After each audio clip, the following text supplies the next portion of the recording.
Ipinakita ng mga tropa ng 4th Infantry Diamond Division ang kanilang kahandaan sa pagresponde sa sakuna sa ginanap na 2024 4th Quarter National Simultaneous Earthquake Drill sa 4ID Headquarters Camp Evangelista, Patag, Cagayan de Oro City noong Nobyembre 14. Kasama ang mga kawani mula sa iba't ibang unit at opisina ng 4ID, agad na tumugon ang mga military personnel sa tunog ng selbato na nagsisimula ng drill. Sinunod nila ang mga itinakdang protokol, kabilang ang duck, cover and hold method sa kanilang mga workstations. Ipinakita rin ng 4th Installations Management Battalion ang kanilang kakayahan sa mga operasyon ng rescue gamit ang mga kagamitan para sa disaster response at pagpapakita ng kahandaan ng unit sa anumang emergency. Sa kabilang banda, ang mga personnel ng Camp Evangelista Station Hospital ay mabilis na umaksyon at tiniyak ang ligtas na pag-evacuate at paggamot ng mga injured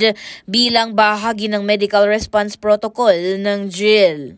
Ang nasabing ehersisyo ay nagbigay diin sa koordinasyon ng iba't ibang unit sa pagtugon sa mga sakuna. Pinangunahan ni Colonel Michael Riri Uyan, Assistant Chief of Staff for Operation OG3, ang post-drill assessment upang suriin ang bisa ng kanilang response operations. Sa isang pahayag naman, binigyang diin ni 4ID Commander Major General Jose Maria R. Cuerpo II ang kahalagahan ng patuloy na pagsasanay at pagiging alerto upang matiyak ang kaligtasan ng mga military personnel at mga sibilyan sa harap ng anumang sakuna.